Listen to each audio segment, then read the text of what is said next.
Hi అండి. నమస్తే. Welcome to my channel. ఈరోజు మన ఛానల్‌లో 1 కప్పు పుట్నాల పప్పుతో టేస్టీగా రవ్వ లడ్డూలు ప్రిపేర్ చేసుకుందాము. ఎప్పుడు తినే రవ్వ లడ్డూలు కాకుండా ఇలా ఒక్కసారి డిఫరెంట్‌గా ట్రై చేయండి. ఈ రవ్వ లడ్డు అయితే చాలా అంటే చాలా టేస్టీగా ఉంటాయండి. మరి ఎలా తయారు చేయాలో చూద్దాం, వచ్చేసేయండి. ముందుగా అయితే కనుక స్టవ్ ఆన్ చేసి కడాయి పెట్టుకొని 2 కప్పుల వరకు బొంబాయి రవ్వను తీసుకోవాలండి. మనం ఉప్మా చేసుకుంటూ ఉంటాం కదా, సన్నని రవ్వ, ఆ రవ్వని 2 కప్పుల వరకు వేసుకోవాలి. ఈ రవ్వనైతే కనుక మీడియం ఫ్లేమ్‌లో పెట్టుకొని రవ్వను బాగా ఫ్రై చేసుకోవాలండి. హై ఫ్లేమ్ అస్సలు పెట్టొద్దు. హై ఫ్లేమ్ పెడితే మాడిపోతుందండి. లో ఫ్లేమ్‌లో పెట్టుకొని చక్కగా దగ్గరుండి కలుపుకుంటూ ఒక 3 నిమిషాల సేపు రవ్వనైతే ఫ్రై చేసుకోవాలి. రవ్వ కొంచెం కలర్ మారి మంచి అరోమా వచ్చేంత వరకు రవ్వనైతే కనుక చక్కగా ఫ్రై చేసుకోవాలి.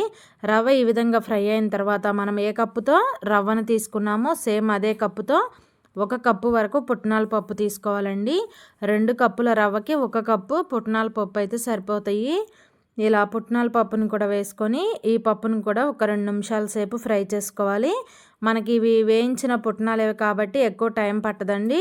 జస్ట్ అవి కొంచెం వేడయ్యి క్రిస్పీగా అయ్యేంత వరకు ఒక 2 నిమిషాలు ఫ్రై చేసుకుంటే సరిపోతుంది.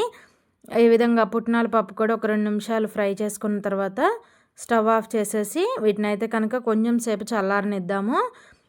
వీటిని వేడి మీద మిక్సీ వేసామంటే పైకి చిందుతాయండి. కాబట్టి వీటిని కొంచెం చల్లారిన తర్వాత మనమైతే కనుక చక్కగా మిక్సీ అనేది పట్టుకుందాము. ఈలోపు అయితే కనుక ఒక చిన్న మిక్సీ జార్ తీసుకొని ఏ కప్పుతో మనం రవ్వను తీసుకున్నామో సేమ్ అదే కప్పుతో 1.5 కప్పు వరకు పంచదార తీసుకోవాలండి.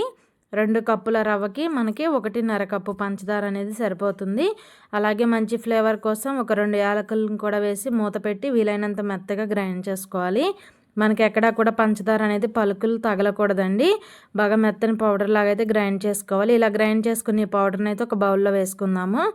ఇప్పుడు మనం ముందుగానే రవ్వ అలాగే పుట్నాల పప్పునైతే ఫ్రై చేసుకొని పక్కన పెట్టుకున్నాం కదండి. ఇవి కూడా పూర్తిగా చల్లారిపోయినాయి. పంచదార పౌడర్ చేసుకున్న అదే మిక్సీ జార్లో మనం వేయించుకున్న ఈ రవ్వ పుట్నాల పప్పును వేసుకొని వీటిని కూడా అయితే గ్రైండ్ చేసుకోవాలండి. ఇవి బాగా పూర్తిగా చల్లారిన తర్వాతే గ్రైండ్ చేసుకోండి. వీటిని అయితే కనుక ఇలా మిక్సీ జార్లో వేసుకొని వీలైనంత మెత్తగా గ్రైండ్ చేసుకోవాలండి. మనకి ఇక్కడ పుట్నాల పప్పు అనేది మెత్తగా పౌడర్ అవుతుంది, కానీ రవ్వ అనేది కొంచెం సన్నని రవ్వలాగా గ్రైండ్ అవుతుంది.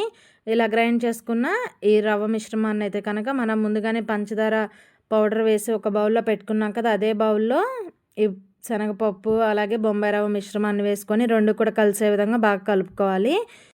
ఈలోపు అయితే కనుక మీకు చిన్న రిక్వెస్ట్ అండి. ఫస్ట్ టైం మన ఛానల్ని చూస్తుంటే ప్లీజ్ సబ్స్క్రైబ్ చేసుకోండి.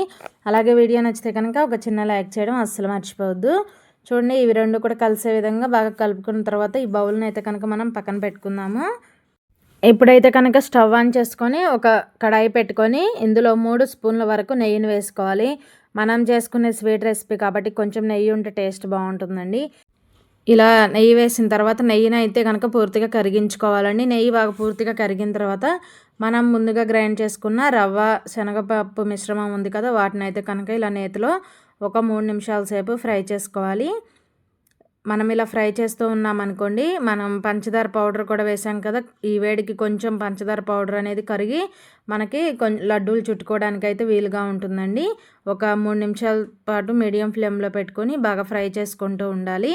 ఒకవేళ మీకు లడ్డూలు చుట్టడానికి వీలుగా రావట్లేదు అనుకుంటే 1-2 స్పూన్ల వరకు కాచి చల్లార్చిన పాలను వేసుకొని బాగా కలుపుకోవాలి.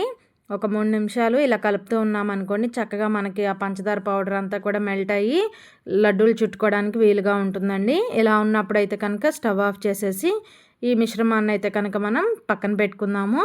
చూడండి, కొంచెం చెక్ చేసుకోండి. ఇలా కొద్దిగా పిండిని తీసుకొని ఇలా రౌండ్గా చుడితే మనకి ఒక బాల్లా రావాలి. అలా వస్తే మీకు సరిపోయినట్టు. లేదంటే కనుక పాలను వేసుకొని కలుపుకోండి. ఇప్పుడు అయితే పూర్తిగా చల్లారనిద్దాము, పక్కన పెట్టుకుందామండి. పూర్తిగా చల్లారిన తర్వాత చేతికి కొంచెం నెయ్యిని అప్లై చేసుకొని మీకు నచ్చిన సైజులో అయితే లడ్డూల్లా ప్రిపేర్ చేసుకోవచ్చు. కొంచెం చిన్న సైజులో కనుక చేసుకున్నారంటే పిల్లలకి స్నాక్స్ బాక్స్లో అయినా కూడా పెట్టొచ్చండి. మీకు కావాలంటే ఇందులో జీడిపప్పు కిస్మిస్ని ఫ్రై చేసి కూడా వేసుకోవచ్చు. ఇదే విధంగా ఈ రవ్వ మిశ్రమాన్ని అంతా కూడా ఇలాగే లడ్డూల్లో అయితే ప్రిపేర్ చేసుకోవాలండి. ఎప్పుడు తినే రవ్వ లడ్డూలు కాకుండా కాస్త డిఫరెంట్గా ఇలా 1 కప్పు పుట్నాల పప్పు వేసి లడ్డూల్లా చేయండి. ఈ లడ్డూలు అయితే చాలా అంటే చాలా టేస్టీగా ఉంటాయండి. తప్పకుండా అయితే ట్రై చేయండి. పైన కొంచెం కొబ్బరి పొడి కానీ లేదంటే కనుక డ్రై ఫ్రూట్స్ పౌడర్తో అయితే ఈ విధంగా గార్నిష్ చేసుకున్నామంటే టేస్టీగా రవ్వ లడ్డూలు అయితే రెడీ అవుతాయండి. తప్పకుండా ట్రై చేయండి. ఈ లడ్డూలు అయితే చాలా అంటే చాలా సాఫ్ట్‌గా ఉంటాయండి. నోట్లో పెట్టుకుంటే వెన్నలా కరిగిపోతాయి. తప్పకుండా ట్రై చేయండి. ఎప్పుడూ చేసే లడ్డూలు కాకుండా ఇలా ఒకసారి చేయండి. వీడియో నచ్చితే కనుక please like, share, subscribe my channel. Thanks for watching video.